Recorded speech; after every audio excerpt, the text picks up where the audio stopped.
happens when a feared Apache warrior comes face to face with a dirt-poor country girl who dares to stand up to him? And what if that same girl offers the one thing no one else would? Herself. This story will take you deep into a forgotten part of the Old West, where courage speaks louder than guns, and one bold act of trust could change everything. Thank you so much for watching, and for all your comments. Let me know at the end if you liked the story, and where you're watching from, and why you're following this. The Arizona sun beat down mercilessly on the small settlement of Copper Ridge, a modest collection of wooden structures clinging to existence at the edge of Apache territory. The year was 1876, and tension hung in the air like the dust that swirled through the unpaved streets. Emma Hartwell wiped the sweat from her brow as she worked in the modest vegetable garden behind her family's humble cabin, her calloused hands pulling weeds from between the struggling tomato plants. At 19 years old, she had known nothing but hardship since her family had arrived in this unforgiving land 3 years ago, seeking a fresh start after her father's death back in Missouri. Emma's mother had passed away the previous winter from pneumonia, leaving her alone to manage their small plot of land. She was a slender young woman with sun-kissed skin, long auburn hair that she kept braided down her back, and striking green eyes that held a quiet determination. Despite the poverty that surrounded her, there was an undeniable beauty in her features, a natural grace that persisted even through the dirt and exhaustion of frontier life. Her worn cotton dress, faded from countless washings, hung loosely on her frame, testament to the meager meals she could afford. The sound of hoofbeats thundering through the settlement made Emma's heart skip. She dropped her gardening tools and rushed to the front of her cabin, joining the other settlers who were emerging from their homes with expressions of fear and curiosity. A cloud of dust approached from the east, and soon the source became clear: a group of Apache warriors on horseback, their presence commanding immediate attention. At the front of the group rode a man who seemed carved from stone itself.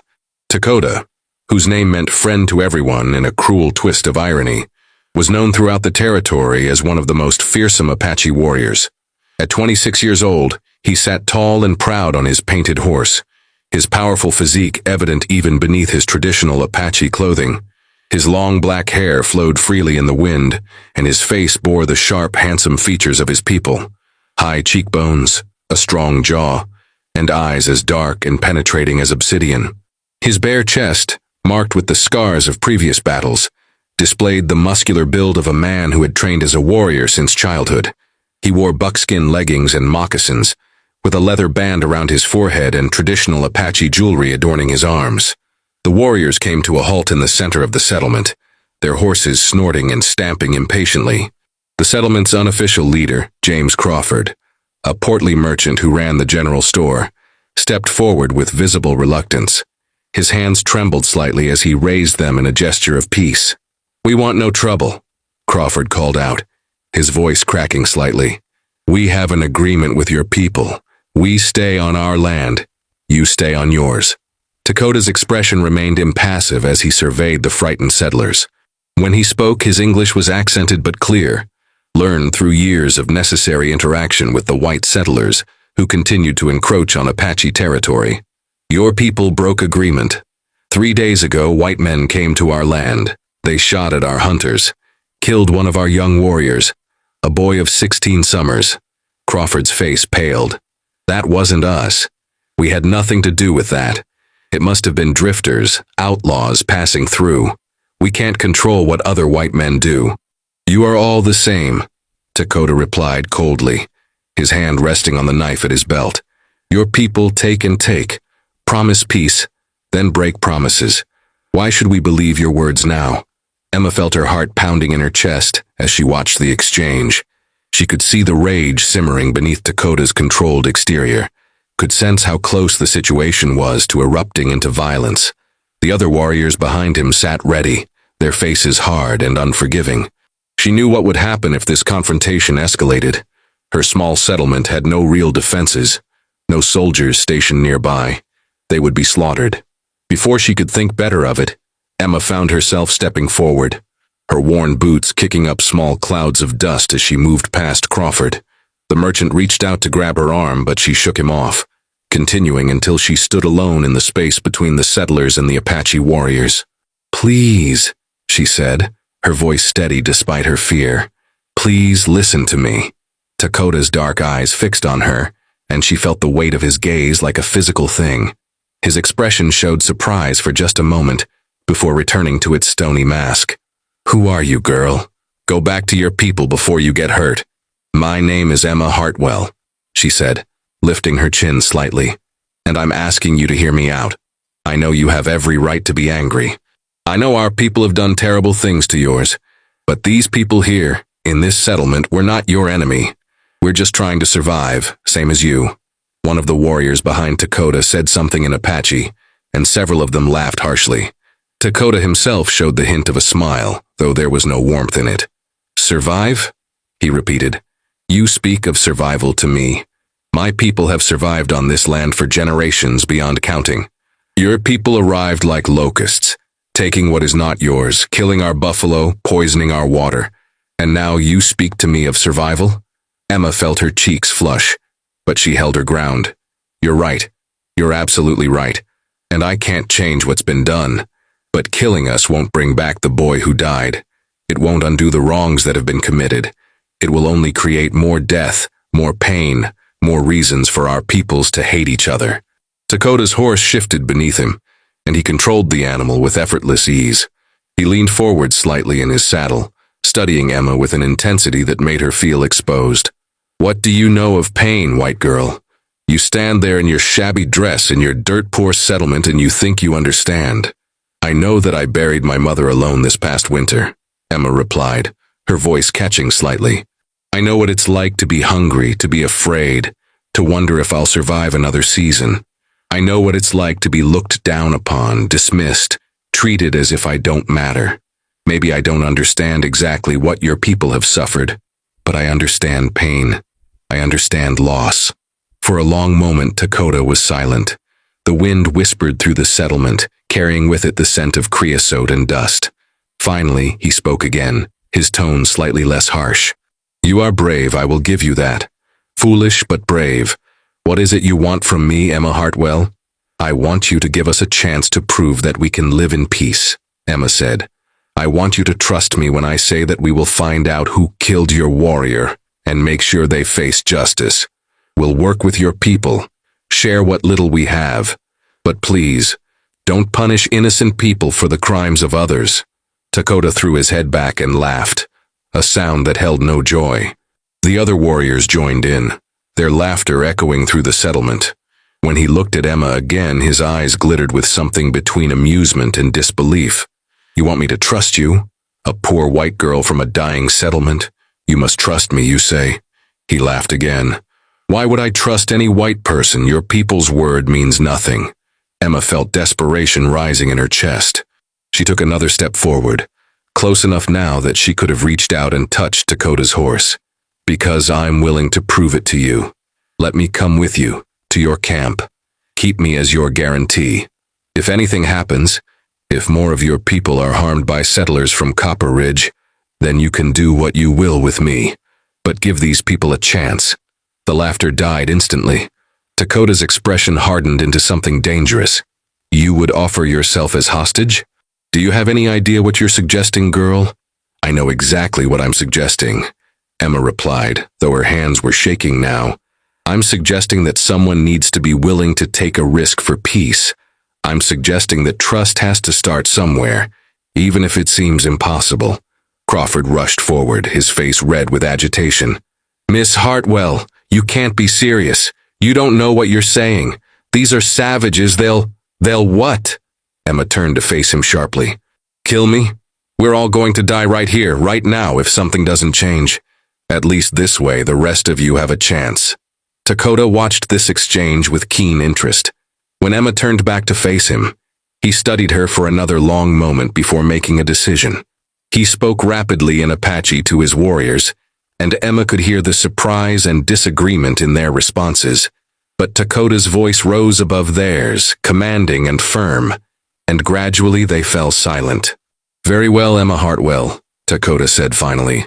You say you want me to trust you. You say you will prove your people can live in peace. I will take you to my camp. You will stay with my people for 1 moon. If, in that time, there are no more attacks on my warriors, no more broken promises, then perhaps there is a small chance for peace. But if your people betray this agreement—" He left the threat unfinished, but the meaning was clear. Emma nodded, trying to keep her expression calm even as fear and uncertainty churned in her stomach. "I understand. I accept your terms." "You're insane," Crawford sputtered. "You can't just go off with them. What about your property, your mother's things?" "Give them to whoever needs them," Emma said softly. "I don't have much anyway." She turned to look at the other settlers who had gathered, seeing fear and confusion on their faces. "Please, all of you, honor this agreement. No violence. No retaliation. Give peace a chance." Dakota reached down from his horse, extending his arm to her. "Come then, brave fool. Let us see if your courage lasts beyond this moment." Emma grasped his forearm, feeling the strength in his grip as he pulled her up effortlessly behind him on the horse.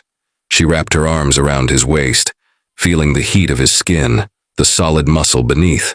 His hair whipped back against her face as he wheeled the horse around.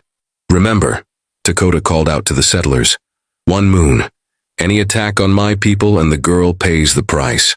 With that he spurred his horse forward, and the group of warriors thundered out of Copper Ridge, leaving behind a cloud of dust and a settlement full of frightened, bewildered people. As they rode hard across the desert landscape, Emma held tight to Dakota, her heart pounding with fear and strange exhilaration. She had no idea what awaited her in the Apache camp, no guarantee that her gamble would pay off, but she had meant what she said. Trust had to start somewhere, and as the sun began its descent toward the western horizon, painting the sky in shades of orange and purple, Emma Hartwell rode toward an uncertain future, hoping against hope that her courage would be enough to bridge the divide between two peoples at war. The Apache camp sprawled across a sheltered valley, nestled between red rock formations that glowed like fire in the fading sunlight. As they rode in, Emma could see dozens of traditional wickiups, dome-shaped dwellings constructed from wooden frames covered with brush and hides. Women looked up from their work, children stopped their playing, and warriors emerged from their shelters to watch the unusual sight of a white woman being brought into their midst. Dakota dismounted with fluid grace and reached up to help Emma down. Her legs trembled slightly as her feet touched the ground. Whether from the long ride or from fear, she couldn't say. She was acutely aware of the hostile stares directed at her, the whispered words in Apache that she couldn't understand but whose tone made their meaning clear enough. An elderly woman with silver-streaked hair and a face lined with years of wisdom approached them. She spoke rapidly to Dakota in Apache, her expression stern and questioning. Dakota responded in their language, gesturing to Emma. The old woman's eyes narrowed as she looked Emma up and down. Then she shook her head disapprovingly before walking away. "That was Nalnish, one of our elders," Dakota explained, his tone neutral. "She thinks I am foolish for bringing you here. She says you are a trick, that your people will use this to learn about our camp and attack us."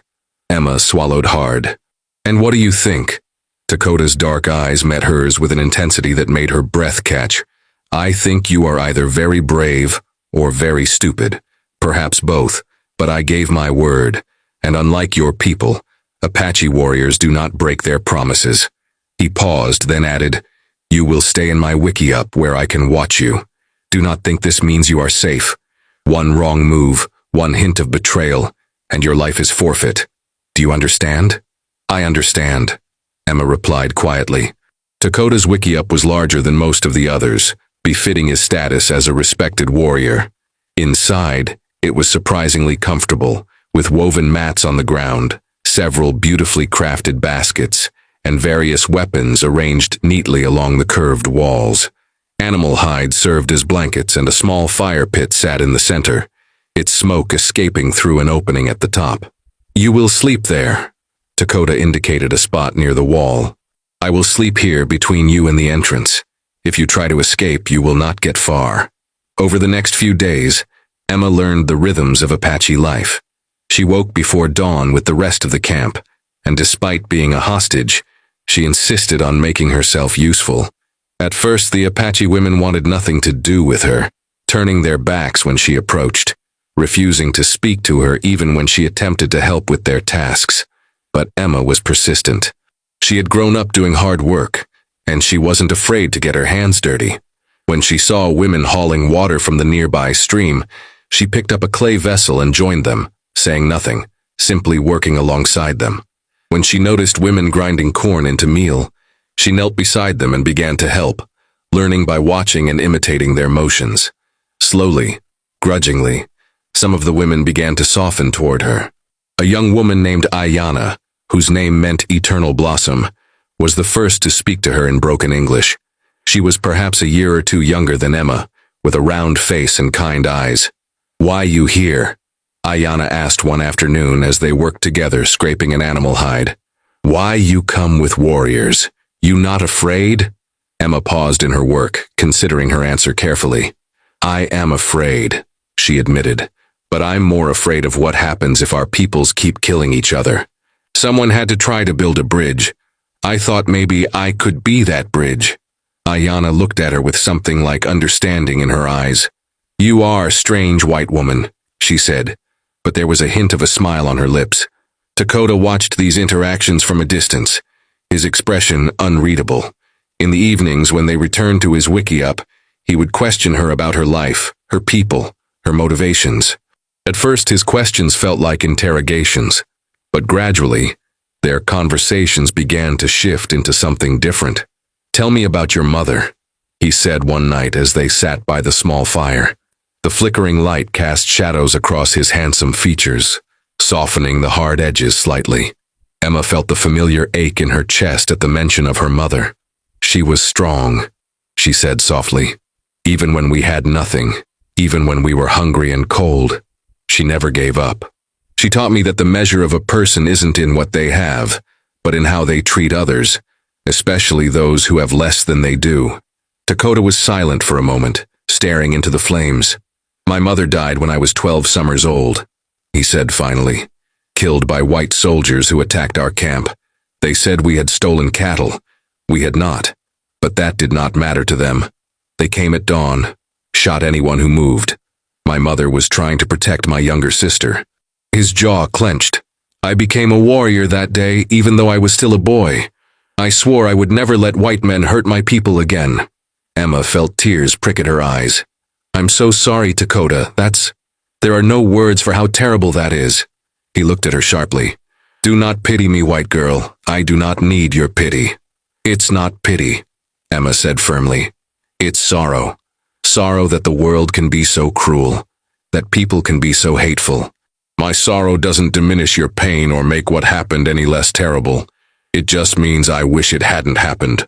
Something flickered in Dakota's eyes, surprise, perhaps, or a momentary crack in his armor. He looked away, back to the fire. "You are not like other white people I have known," he said quietly. As the days passed, Emma found herself drawn to Dakota in ways she hadn't expected. She watched him train with the younger warriors, his movements precise and powerful, his body moving with the grace of a natural predator. She saw the respect his people had for him, the way they sought his counsel, trusted his judgment. She also saw glimpses of something beneath the hardened warrior exterior, moments of gentleness when he spoke to the children, a flash of humor when he joked with his fellow warriors, a deep wisdom in the way he settled disputes. And Dakota, despite himself, found his perception of Emma changing. He had expected her to break, to beg to return to her people, to show the weakness he had seen in so many white settlers. Instead, she worked harder than anyone, never complained, treated his people with genuine respect. More than that, when she looked at him, he didn't see the fear or hatred he was accustomed to seeing in white faces. He saw something else entirely, understanding, curiosity, and something warmer that made him feel unsettled in a way he hadn't experienced before. 2 weeks into Emma's stay, a commotion arose in the camp. A group of Apache hunters returned with news.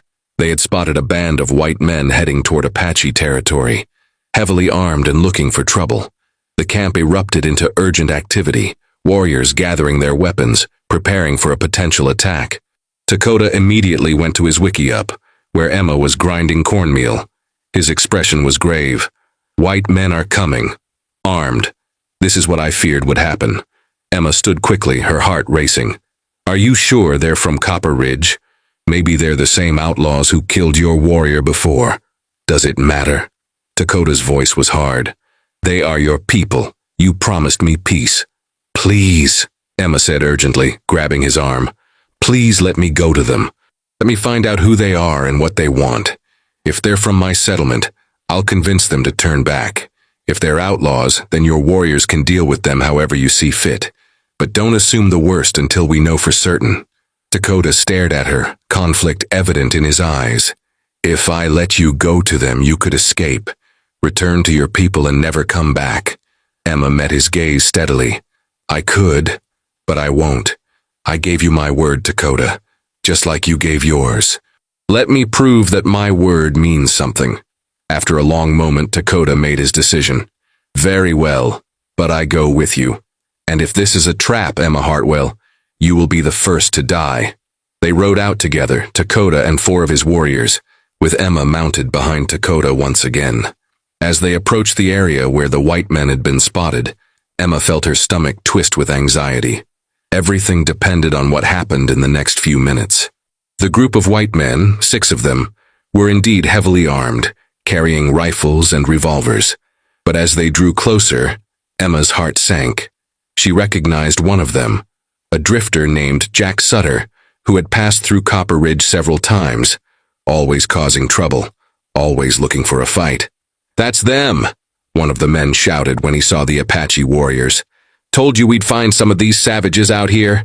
Wait, Emma called out, sliding down from Dakota's horse before he could stop her. She ran forward, placing herself between the 2 groups. Stop, don't shoot. Sutter's eyes widened in surprise when he recognized her. Emma Hartwell? What in the hell are you doing with these Indians? I'm trying to prevent a war, Emma said firmly. And you need to turn around and leave Apache territory immediately. You have no business being here. One of the other men, a rough-looking character with a scarred face, sneered at her. Since when do we take orders from some dirt-poor farm girl? These savages need to be taught a lesson. They've been raiding our lands, stealing our livestock. That's a lie, Emma interrupted. The Apache haven't raided anyone. You're just looking for an excuse to start trouble. I know you, Sutter. You don't care about peace or justice. You just want to kill and steal under the guise of protecting white settlers. Sutter's face darkened. You've gone native, haven't you? Forgotten which side you're supposed to be on. Well, we don't need permission from the likes of you. He raised his rifle, aiming it directly at Dakota. Everything seemed to happen at once. Emma screamed and threw herself forward. The rifle discharged with a deafening crack. Emma felt a searing pain in her left shoulder as the bullet grazed her, spinning her around and sending her crashing to the ground. Dakota was off his horse in an instant, his powerful body moving with lethal speed. But instead of attacking Sutter, he dropped to his knees beside Emma, his hands hovering over her wound, his face transformed by an expression of pure anguish that shocked even his own warriors. Emma. His voice was raw, desperate. Emma, look at me. Emma's vision swam, pain radiating through her shoulder, but she could see Dakota's face above her, could see the fear in his eyes, the way his hands shook as he pressed them against her wound to staunch the bleeding. In that moment she understood, and so did he, that something profound had changed between them. The Apache warriors had their weapons trained on Sutter and his men, who suddenly looked far less confident.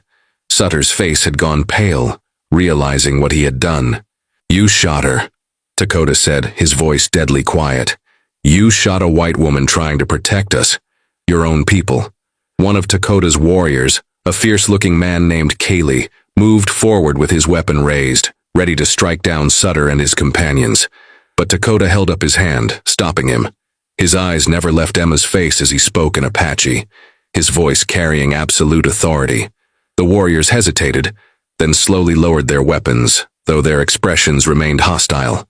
You will take your men and leave this territory, Dakota said to Sutter, his voice cold and controlled despite the rage burning in his eyes. You will return to wherever you came from, and you will never set foot on Apache land again. If I see your face after this day, I will kill you slowly and painfully. Do you understand? Sutter nodded frantically, his bravado completely evaporated. Yes, we're going. We didn't mean... Go, Dakota roared, and the men scattered, scrambling onto their horses and riding away as fast as their mounts could carry them. As soon as they were gone, Dakota's attention returned fully to Emma. He lifted her carefully in his arms, cradling her against his chest as he carried her to his horse. "Hold on, Emma," he murmured, his voice gentle now, almost tender. "I will take care of you. I promise." Emma tried to speak, but the pain and shock were overwhelming. She felt herself drifting, her consciousness fading in and out as Dakota rode hard back to the camp, shouting orders to his warriors as they went. When they arrived, the entire camp erupted into activity. Dakota carried Emma directly to his wickiup, laying her down gently on his own sleeping furs. Nalnish, the elder who had been so disapproving of Emma's presence, came quickly with her medicine bag. Despite her previous hostility, the old woman's face was now focused and professional as she examined Emma's wound. She spoke rapidly to Dakota in Apache, her gnarled hands working efficiently to clean and dress the bullet graze. Emma bit down on a piece of leather to keep from crying out, tears streaming down her face from the pain. Through it all, Dakota knelt beside her, holding her free hand in both of his thumb stroking her knuckles in a gesture of comfort that seemed unconscious on his part. "The bullet did not go deep," Nalnish said finally in halting English, addressing Emma directly for the first time. "You will heal, but you must rest. Let the wound close properly." The old woman's eyes held a new respect as she looked at Emma. "You took bullet meant for our warrior. You saved his life. This is not forgotten."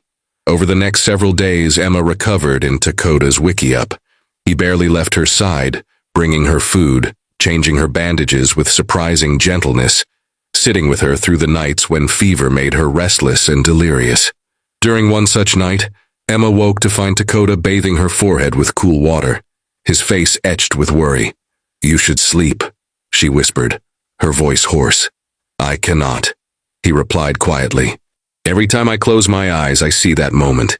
I see the rifle aimed at me, see you throw yourself in front of it. No one has ever—" He paused, struggling with the words. "Why did you do it, Emma? Why would you risk your life for mine?" Emma looked into his eyes, seeing her own truth reflected there. Because somewhere along the way, this stopped being about keeping peace between our peoples. It became about you, about not wanting to see you hurt, about— She hesitated, then continued softly, "about caring for you in a way I never expected to care for anyone." Dakota's breath caught. For a long moment he said nothing, his dark eyes searching her face as if trying to determine whether her words were real or some fever-induced fantasy. Then slowly, carefully so as not to jar her injured shoulder, he leaned down and pressed his forehead against hers, a gesture of intimacy and connection in Apache culture. "I fought against this feeling," he whispered. "You are everything I was taught to hate, everything I swore to oppose. But you are also brave and kind and true. You see me not as a savage, not as a threat, but as a man. And I—" He pulled back slightly to look into her eyes.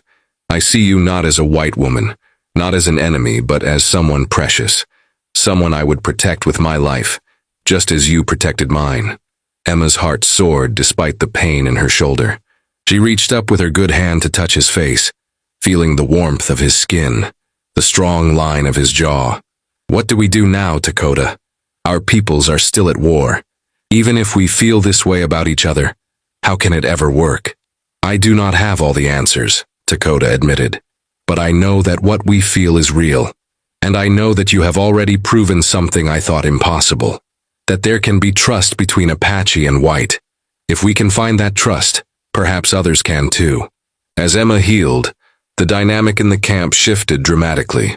Word had spread about how she had taken a bullet to protect Dakota, and the Apache people began to see her in a completely different light. Women who had once shunned her now brought her gifts, woven blankets, beautifully crafted pottery, food prepared with care. Children who had thrown rocks in her direction now approached shyly, curious about the white woman who had proven herself brave. Ayana visited frequently, her friendship with Emma deepening. One afternoon, as they sat together outside Dakota's wickiup, the young Apache woman smiled knowingly. "You love him," she said simply. "I see it in your eyes when you look at him, and he loves you. The great warrior Dakota, who swore never to trust white people, has lost his heart to you." Emma felt her cheeks flush. "Is it that obvious?" "To everyone," Ayana laughed. But no one is angry. You earned respect. You earned trust. You earned place here. She grew more serious. But Emma, you know this will not be easy path. Many white people will not accept. Many Apache will question. Love is not always enough. Maybe not, Emma agreed. But it's a start. And right now, a start is more than we had before. 3 weeks after the shooting, a delegation from Copper Ridge arrived at the Apache camp, led by James Crawford and several other settlers. They came under a white flag, their faces nervous but determined. Dakota met them at the edge of the camp, his warriors flanking him with Emma standing at his side. We heard what happened, Crawford said, looking at Emma with a mixture of relief and amazement. Jack Sutter came back through town, drunk and boasting about shooting at Indians. Some of the men beat the whole story out of him. How you tried to stop them, how you took a bullet. We ran them out of the territory, Miss Hartwell, permanently. And we wanted to come here to apologize, and to assure Dakota and his people that we remain committed to peace. Emma felt tears prick her eyes. She looked up at Dakota, who was watching the settlers carefully, his expression guarded, but not hostile. What do you say? She asked him softly. Can you accept their apology? Can we build on this? Dakota was silent for a long moment.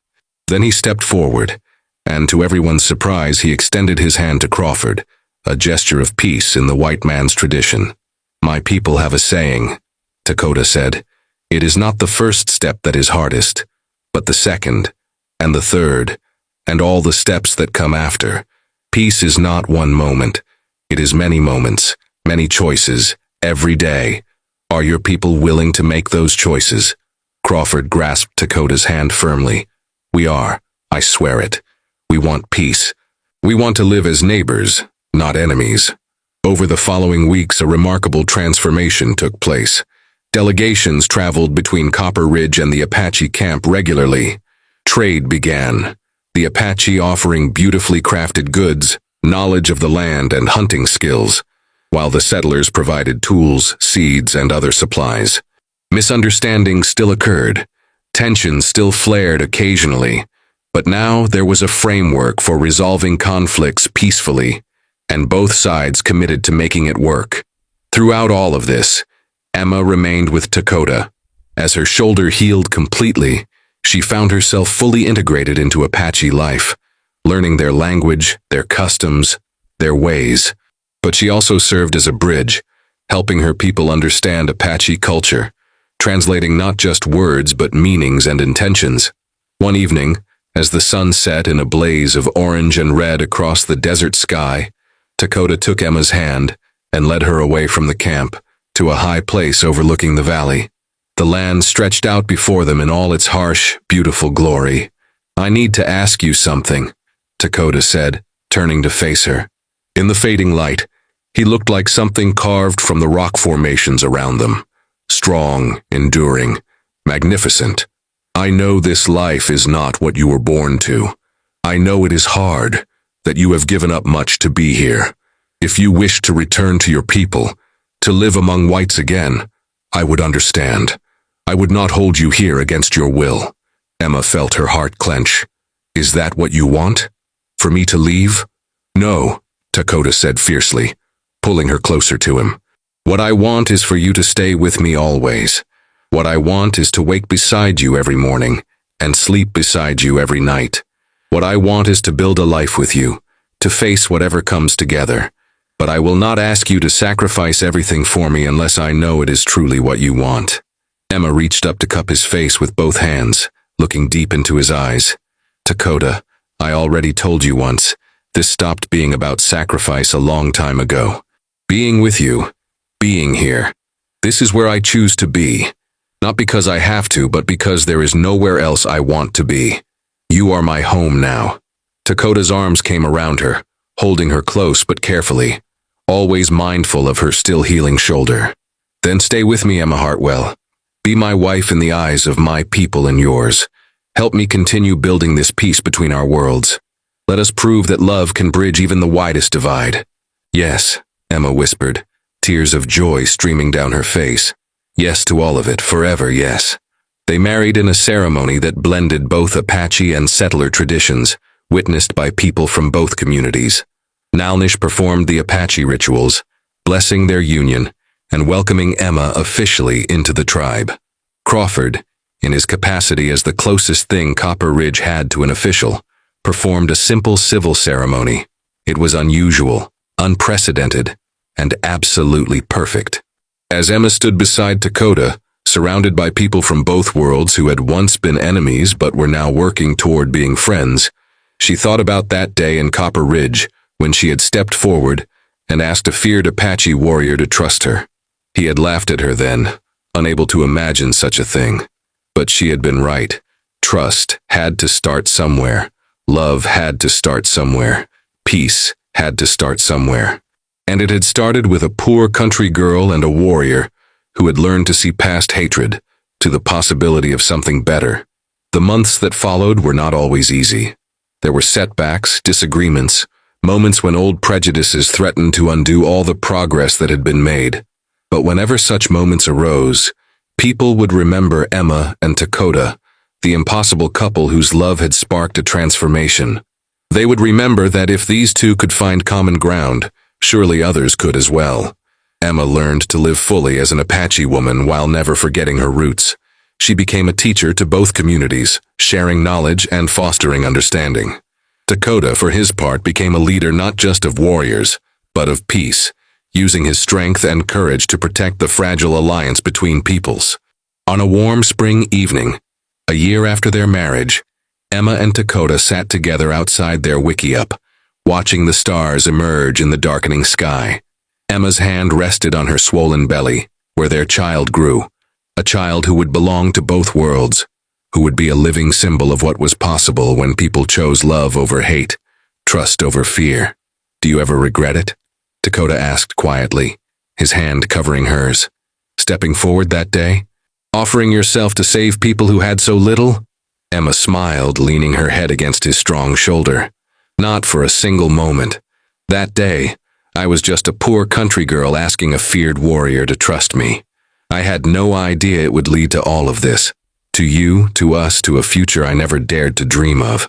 But I would do it again in a heartbeat, because every step, every risk, every moment of fear led me exactly where I was meant to be." Dakota pressed a kiss to her forehead, then to her lips, gentle and full of promise. "Then we are both blessed beyond measure. You trusted me when trust seemed impossible. And in doing so, you taught me that the bravest thing a warrior can do is not to fight, but to open his heart and choose